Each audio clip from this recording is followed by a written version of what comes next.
안녕하세요. 이번에는 18강 비트코인과 블록체인의 작동 원리 세 번째인 화폐 시스템 관점에서 작동 원리를 설명드리도록 하겠습니다.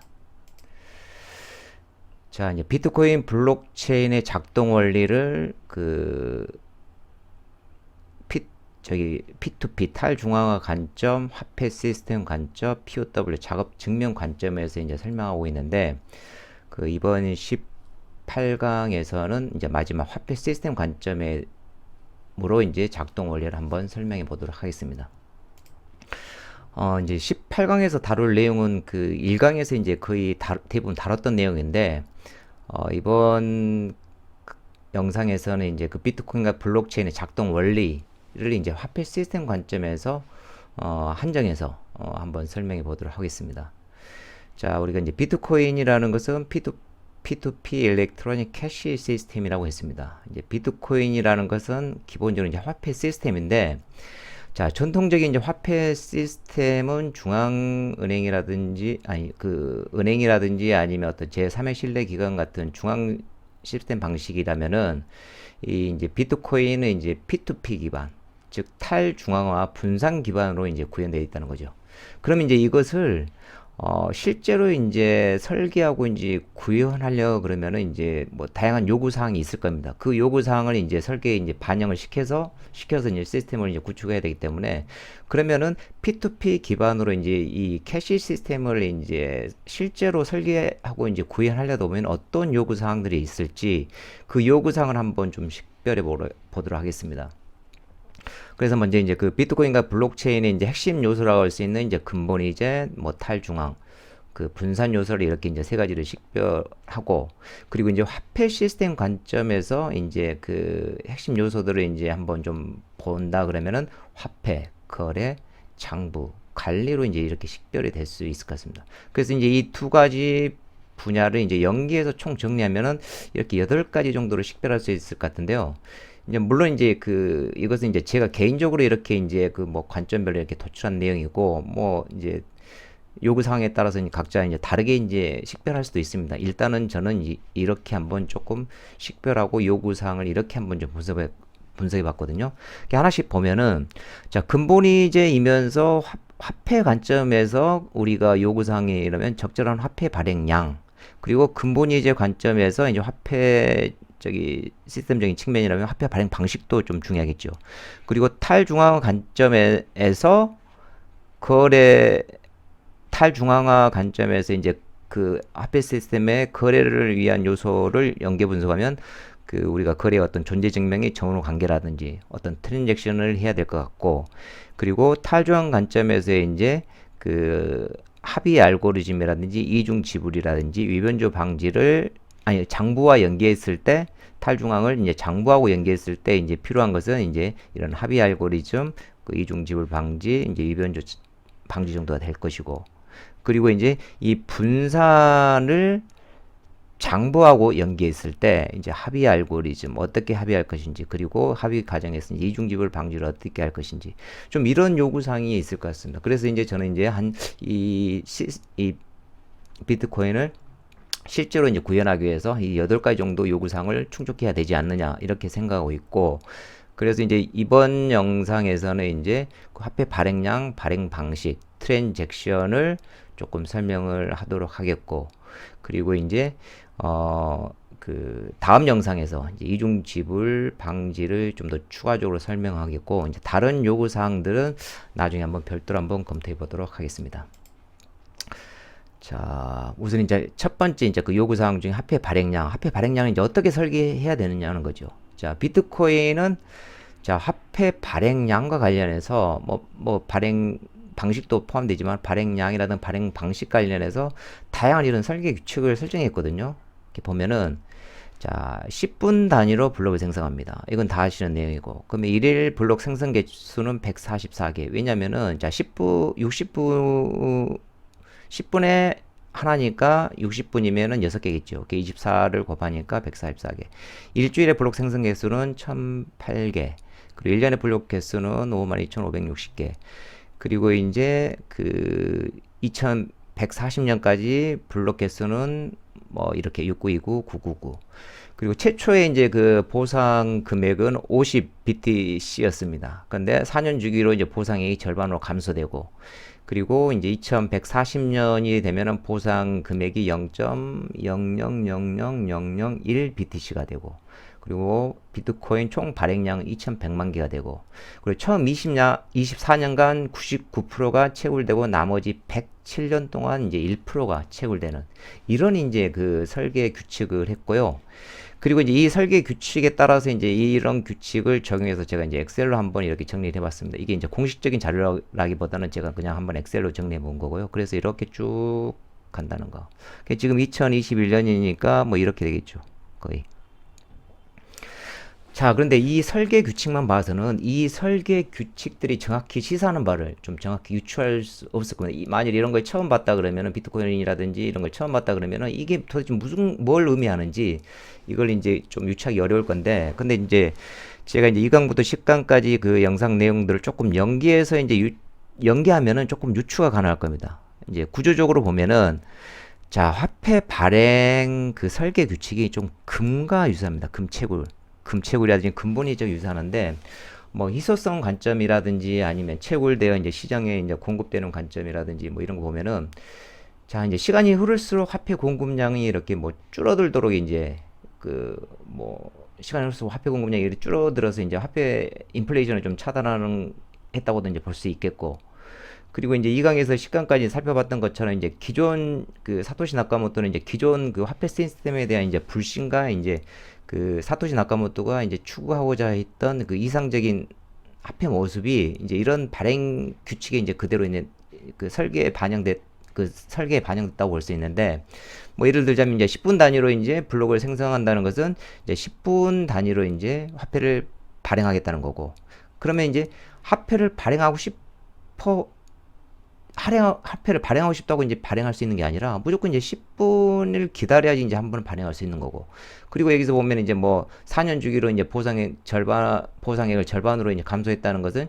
이제 시간이 흐를수록 이제 화폐 공급량을 줄여가지고 인플레이션을 좀 차단시키는 효과라든지, 그리고 이제 24년간 이제 99%가 체결되고 나머지 이제 107년 동안 이제 그 1%만 채굴되게 한다든지, 즉 이제 이걸 가지고 이제 보면은 이제 그 화폐라는 것은 이제 그 뭐 넘쳐나고 이제 남발되고 이런 게 아니라 희소성을 기반으로 이제 가치가 보장되고 이렇게 인플레이션이 차단되는 것을 조금 염두에 둔 그런 설계이지 않았나, 이제 좀 이렇게 유추해 볼 수 있을 것 같습니다. 그리고 이제 두 번째로는 이제 화폐 발행 방식입니다. 화폐 방식. 화폐의 이제 총 발행량 못지않게 화폐 발행 방식도 조금 중요할 건데요. 이제 과거 이제 독일의 그 하이퍼 인플레이션 사례를 보면은 1차 세계대전 이후에 이제 독일에 이제 하이퍼 인플레이션이 발생했다고 설명을 드렸었는데, 자, 이제 그 독일에서 당시 이제 하이퍼 인플레이션이 발생했던 이유는 이제 그 돈이 필요하니까 밤새도록 이제 돈을 찍어내고, 저 화폐를 찍어내는 속도가 이제 그걸 따라가지 못하니까 어떻게 하냐면 고액권이 남발하기 시작했습니다. 고액권. 그런데 이제 하이퍼 인플레이션 같은 상황은 어떻게 해서 발생하냐면은 이제 단기간에 너무나 많은 화폐가 이제 공급될 때 발생합니다. 단기간에 너무 짧은 시간에 너무나 많은 화폐가 발행돼 버리면 기하급수적으로 이제 화폐 유통 속도가 빨라지면서 이제 하이퍼 인플레이션이 발생할 수 있는데, 근데 이제 우리가 이제 그 비트코인의 화폐 발행 앞서 이제 그 설계 규칙에서도 이제 살펴봤던 것처럼 그 비트코인의 화폐 발행 방식은 이제 아주 명확합니다. 뭐냐면은 자, 무조건 10분에 한 번씩만 화폐를 발행하고, 또 이제 화폐 발행 금액도 4년 주기로 절반으로 감소하도록 설계했습니다. 이게 이제 다시 좀 뭐 바꿔서 이해하면은 약 이제 그 10분 정도 소요되는 작업을 통해서 넌스 값을 찾고, 그리고 작업을 완료했다는 것을 증명하면은 그때 이제 화폐를 이제 발행할 수 있다는 거죠. 더 많이 발행하고 싶어도, 더 빨리 발행하고 싶어도 무조건 10분 정도 걸리는 넌스 값을 찾아야만 화폐를 발행할 수밖에 없기 때문에 이제 어떻게 다른 방법이 없는 겁니다. 자, 그런데 이제 여기서 이제 한 가지 그 이슈가 있다고 했죠. 이제 바로 이제 넌스 값은 어떻게 해야 되냐면 연산장치로 찾습니다. 근데 이 연산장치가 계속 진화하고 발전된다는 거죠. 과거 이제 CPU에서 이제는 이제 그 뭐 GPU라든지 ASIC으로 이렇게 발전되고 있는데, 자, 그만큼 그 뭐냐면 빨리 연산을 하고 이런 GPU라든가 ASIC에 따라서 빨리 연산을 하고 하면은 자연스럽게 넌스 값을 빨리 찾게 되겠죠. 그러겠죠. 넌스 값을 찾으면은 화폐가 이제 아까 발행된다고 했기 때문에 넌스 값을 빨리 찾게 되면 그만큼 화폐 발행 속도가 빨라지겠죠. 그런데 이제 비트코인에서 뭐라 했죠? 난이도라는 개념을 추가로 설계했다고 그랬습니다. 난이도. 만일에 이렇게 이 GPU라든가 AGG 출연으로 이제 연산 속도가 이렇게 빨라지잖아요. 이렇게 개선이 된다 그러면은 난이도도 이렇게 올려버립니다. 난이도. 그럼 이게 빨라지는 만큼 난이도를 높여버리기 때문에 넌스를 찾는 데는 항상 10분 정도 소요되도록 설계되었다는 거죠. 넌스 값을 항상 10분 소요된다는 것은 화폐 발행도 항상 무조건 10분이 소요된다는 거잖아요. 그게 뭐냐면은 자, 화폐라는 것은 이런 기술의 발전과 상관없이 항상 일정한 시간 동안 천천히 발행하겠다는 사토시 나카모토의 조금 의지가 반영된 설계라고 이제 볼 수 있지 않을까. 그래서 비트코인 백서에서도 이제 이런 용어 키워드들이 나옵니다. 스테디 어디션, 컨스턴트 오브 어마운트, 뭐 일정한 양과 안정적인 고급, 금채굴과 유사하게. 화폐 발행 방식도 이렇게 함부로 이제 채굴하지 못하도록 이렇게 함부로 발행하지 못하도록 이렇게 이제 설계를 했다는 거죠. 자, 이제 그 세 번째는 이제 그 트랜잭션입니다. 트랜잭션. 그 트랜잭션 내용은 좀 상당히 많은데, 자, 우리가 이제 다 앞서 살펴봤던 내용인데, 인터넷으로 이제 그 우리가 송금을 할 때 스마트폰을 통해서 직접 화폐를 이렇게 송금하는 것처럼 느끼지만 실제로는 스마트폰을 통해서 화폐를 직접 송금할 수 없다고 이제 설명을 드렸습니다. 왜냐하면 이제 우리가 현재 사용되는 화폐는 이제 종이 지폐이기 때문에 인터넷에서 전송할 수 없는 거고, 그럼 실제로 우리가 이제 모바일 뱅킹을 한다 그러면 어떤 형태냐면은 우리가 이제 스마트폰을 통해서 송금 요청을 하게 되면 이 요청을 이제 은행에 전달돼서 은행의 장부의 상태만 이렇게 변경합니다. 그리고 그 변경된 장부의 상태를 이렇게 수신자에게 전달하는 거거든요. 이것을 보고 우리는 마치 내가 송금한 화폐가 상대방에 직접 전달되었다라고 이제 착각하는 거죠.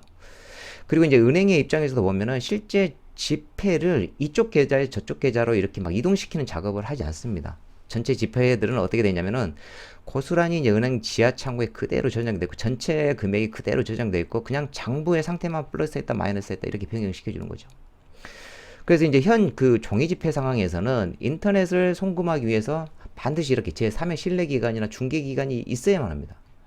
그래서 이제 지폐와 장부는 이제 지폐하고 장부가 이렇게 이제 분리되어 있고 또 이제 지폐라는 것은 직접 움직이는 것이 아니라 은행 지하 금고에 저장되어 있다는 겁니다. 자, 그래서 자, CBDC, Central Bank Digital Currency, 종이 지폐 대신 디지털 화폐가 나오면 어떻게 될까요? 직접 송금이 가능해지죠. 자, 그때 되면 이제 은행이 이제 필요 없을 수도 있습니다. 물론 이제 금융 시스템 구조상에 이제 아마 연계시키겠지만은 그래서 CBDC가 나오면은 이제 그 많은 이제 변화가 예상되는데 또 이제 CBDC와 비트코인은 조금 다른 개념이고 다르게 좀 접근해야 된다는 것을 제가 지난번 그 영상에서 한번 소개를 했었습니다. 그걸 좀 참조해 주시고요. 자, 이제 기존 은행과 같은 이제 중개기관을 통해서 온라인 송금이 이루어지는 과정을 보면은 송금을 하기 위해서는 이렇게 세 가지 영역이 필요하다는 것을 알 수 있습니다. 이렇게 먼저 이제 송금을 하기 위해서는 이제 계좌 정보가 필요하고 다음으로 송금 거래 기록을 그 관리하는 장부 그리고 이제 화폐겠죠. 근데 이런 계좌라든지 장부라든지 화폐라는 것은 기본적으로 중앙 집중 방식으로 작동합니다. 자, 계좌를 발급해 줄 수 있는 이제 그 관리할 수 있는 중앙 시스템이 필요하고 송금 요청에 따라 가지고 이제 그 장부의 상태를 변경해 줄 수 있는 중앙 장부가 필요할 것이고 그리고 종이 지폐를 장부와 별도로 지하금고에 잘 보관하면서 장부와 화폐를 좀 매칭시킬 수 있는 또 중앙기관이 필요합니다.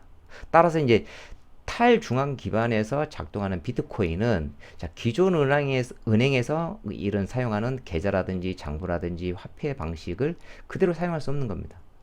그래서 이 세 가지 요소는 이제 필요한데 이 세 가지 요소는 기존의 중앙 집중 방식이다 보니까 탈중앙 환경에서는 다르게 설계할 필요가 있다는 거죠. 다르게.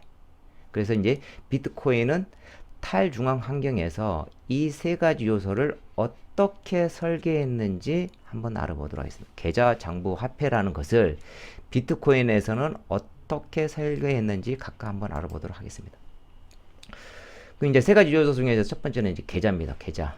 자, 기존에 이제 그 중앙 집중 방식으로 작동하는 계좌를 이제 탈중앙 환경에서 P2P 탈중앙 환경에서는 어떻게 이제 구현했는지 한번 알아보도록 하겠습니다. 이제 택배 사례를 한번 들어보겠는데요. 뭐 1강에서 이제 한번 설명을 드렸었는데, 자, P2P처럼 이제 택배 기사님이 택배를 소유자에게 직접 전달하는 방법도 생각할 수 있는데, 그런데 이제 뭐 이제 부재중이거나 이제 도난 문제 때문에 이렇게 경비실이라는 제3의 신뢰 기관에 이렇게 택배를 딱 보관하고, 그러겠죠. 택배를 보관하고 그 다음에 이 택배 주인이 나중에 이제 찾아가는 방식도 가능할 겁니다. 근데 이제 경비실이 이제 없는 뭐 아파트거나 아니면은 뭐 예를 들어서 너무 늦은 시간이라 그러면 경비실을 또 이용할 수 있기 때문에 요즘에 이제 뜨는 게 이제 무인 택배 보관합니다. 무인 택배. 자, 택배 기사님이 택배를 이렇게 택배 보관함에 딱 이렇게 놓고 그리고 잠궈 버립니다. 그리고 그 비밀번호하고 위치를 이렇게 문자로 전송해 주면은, 그리고 그러면 택배 주인은 어떻습니까? 그 비밀번호 가서 위치에서 택배를 잠금 해제를 하고 찾아가면 되는 거죠.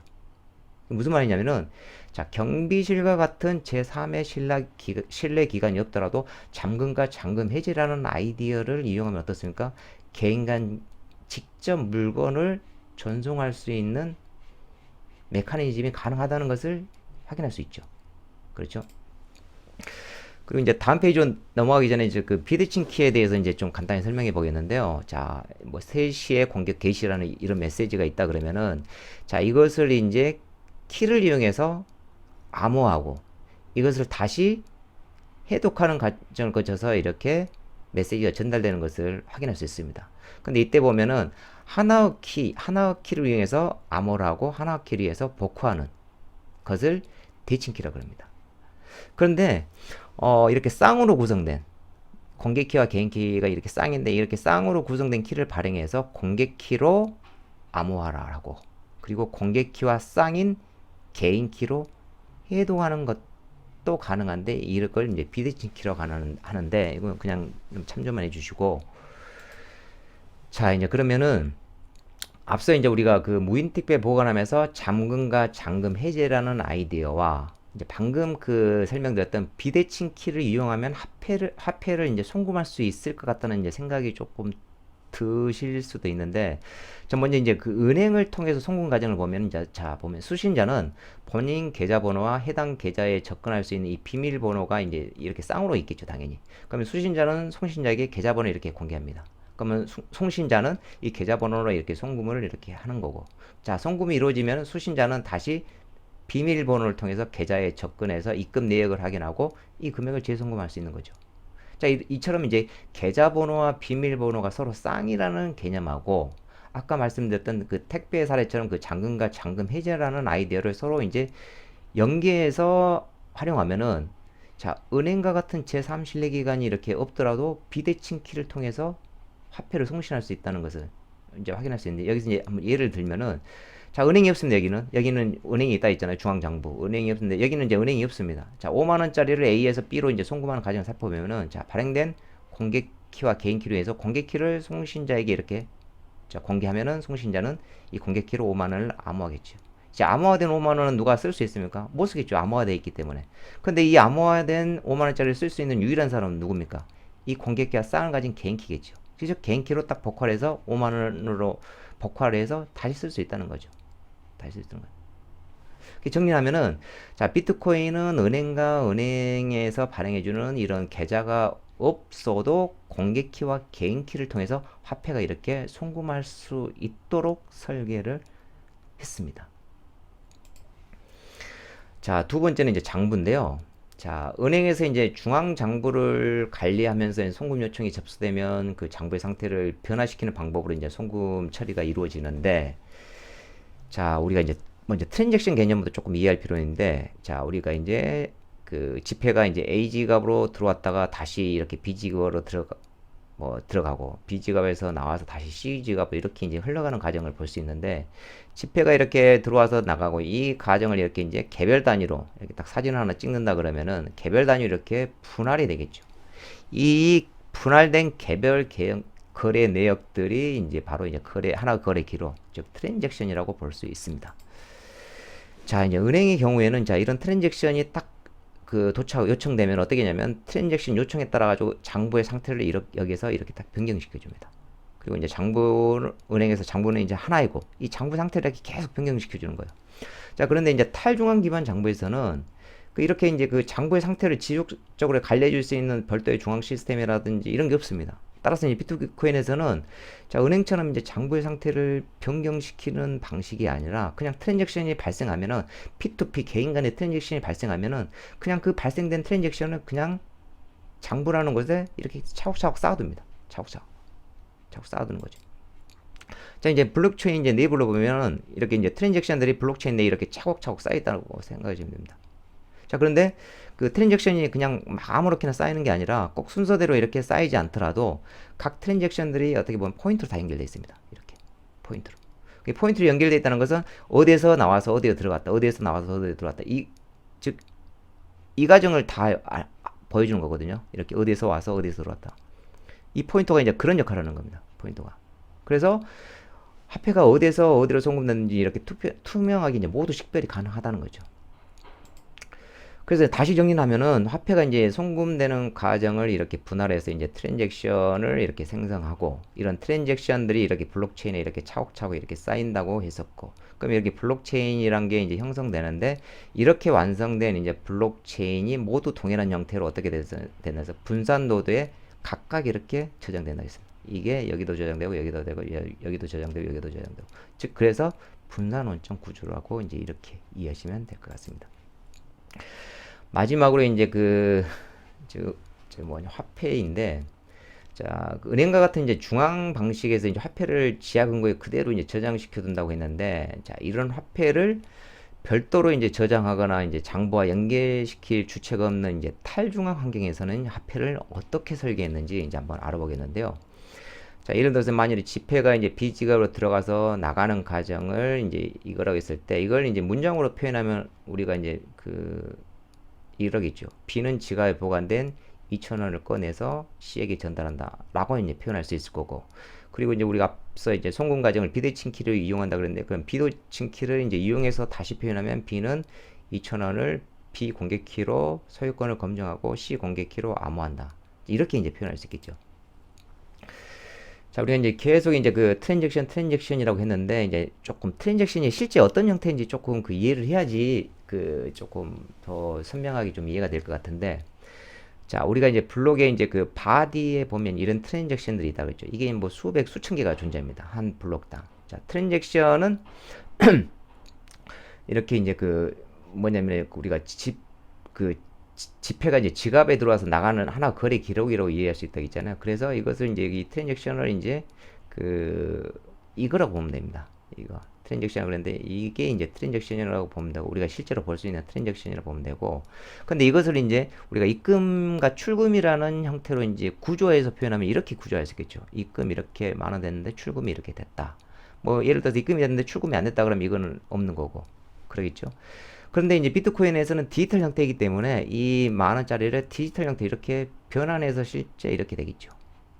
그리고 이제 우리가 이제 송금 과정을 이제 공개키와 개인키를 통해서 한다고 했기 때문에 그걸 이제 다시 표현하면은 입금이라는 것은 본인의 이제 개인키로 복화해서 본인 화폐임을 이렇게 검증하고 수신자 공개키로 그러니까 비공개키겠죠. 여기서는 A 개인키로 한 거고 비공개키로 이렇게 해서 암호화하는 방식으로 출금을 처리합니다. 그런데 이제 비트코인에서는 실제로 이제 이렇게 하는 게 아니라 이제 스크립트라는 것을 사용하는데 통해 처리하는데 입금은 자 스크립트 시그라는 이제 스크립트로 처리되고 출금은 이제 스크립트 펍 키라는 이제 스크립트로 처리됩니다. 그래서 이제 다시 표현하면 이렇게 될 거고 그리고 이제 이것을 스크립트 시그는 이렇게 이제 구성되어 있고 스크립트 펍 키는 또 이렇게 이제 구성되어 있거든요. 그러면 이렇게 될 거고 그럼 실제로 이제 이거 저희들은 이제 구조에서 이제 좀 추상화시킨 거 실제로 이제 모습은 좀 더 상세하게 표현하면 이렇게 돼 있습니다. 이렇게 이제 돼 있고, 근데 이제 실제로 이제 우리가 컴퓨터 상에서는 이렇게 처리되지 않겠죠. 실제 모습은 이런 거겠죠. 그래서 트랜잭션이 이거라고 보시면 됩니다. 이게 이제 점점 이제 조금 이렇게 갈수록 이제 추상화를 시킨 거죠. 추상화. 우리가 좀 이해할 수 있는 방법으로. 근데 실제 모습은 우리가 겉으로 보기에는 이런 건데 실제 모습은 이런 거고, 그리고 우리 이해 쉽게 구조화시키면 뭐 좀 이런 모습 정도. 라고 조금 이해하시면 될 것 같습니다. 자, 이제 이게 화폐가 이제 송금되는 전체적인 과정인데 자세히 이제 보면은 화폐가 이제 이렇게 트랜잭션에 이게 화폐가 이제 이렇게 트랜잭션에 포함되어 있죠. 트랜잭션이 포함되어 있고 이제 공개키와 개인키로 계속 이제 암호하고 복구하고 암호화 복구하고 이렇게 이제 처리되는 겁니다. 자, 정리하면은 자, 이렇게 트랜잭션 안에 디지털화된 이제 화폐를 이렇게 저장시키고 공개키와 개인키를 내서 암호화 복화 암호화 아니, 복화 암호화 이런 식으로 해서 화폐가 이제 송금되는 화폐가 처리되는 것을 이제 과정이라고 이해할 수 있습니다. 즉 이제 비트코인에서는 자, 화폐라는 게 어떻습니까?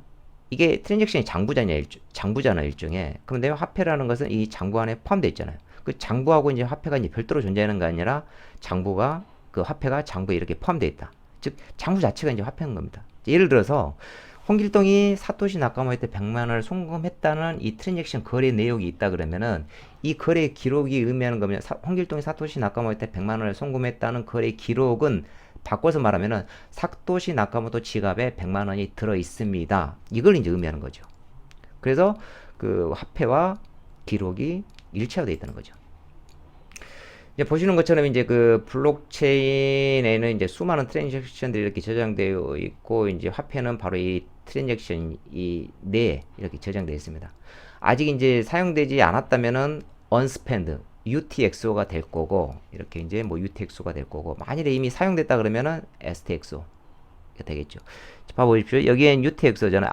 자, 이것은 이렇게 송금했다는 것은 이거는 써버렸잖아요. 그러니까 STXO가 되는 거고 이것은 UTXO잖아요. 근데 여기서 어떻게 송금 처리가 됐습니까? 안 됐잖아요. 그러니까 UTX로 남아있는 거고 이것도 보면은 여기서 처리됐기 때문에 STXO 됐고 여기에서도 보면은 이쪽으로 송금했기 때문에 STXO 써버렸기 때문에 근데 UTXO 여기서 이제 더 안 나갔잖아요. 그러니까 UTXO가 되는 거죠.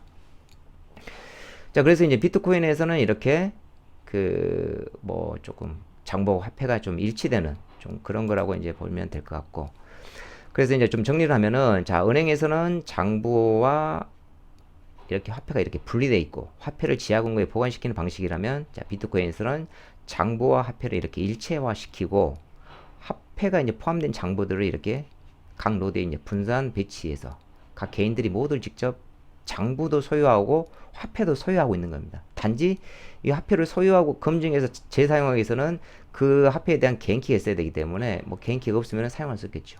이렇게 됐다고 보시면 되고 자, 이제 그 이 트랜잭션 부분을 조금 정리를 하면은 자, 은행을 통해서 은행을 통한 이제 인터넷 송금은 자, 이런 구조라고 했고 즉 계좌, 장부, 화폐로 이제 구성되어 있는데 이런 계좌와 장부와 화폐는 실제로 중앙 집중 방식으로 구현된다 그랬습니다. 비트코인에서는 비트코인 같은 탈중앙 시스템에서는 이걸 그대로 이제 구현할 수 없기 때문에 자, 어떻게 되냐면은 자, 중앙 시스템에서 사용하는 이것은 이 계좌 대신에 비대칭키를 통해서 암호하고 해독하는 방식으로 송금이 이루어졌고 중앙 방식에서는 이렇게 되는데 탈중앙에서는 중앙에서는 이렇게 장부를 상태를 변경시키는 건데 이렇게 비트코인 같은 탈중앙에서는 그냥 장부를 이렇게 트랜잭션을 그냥 차곡차곡 쌓는 형식으로 뭐 상태를 바꾸는 게 아니라 그냥 이렇게 쌓아두는 형식으로 장부를 관리하고 있고 이제 중앙 집중 방식에서는 화폐라는 것은 이렇게 장부하고 분리된 상태로 이제 별도로 보관하는데 자, 비트코인 같은 탈중앙 환경에서는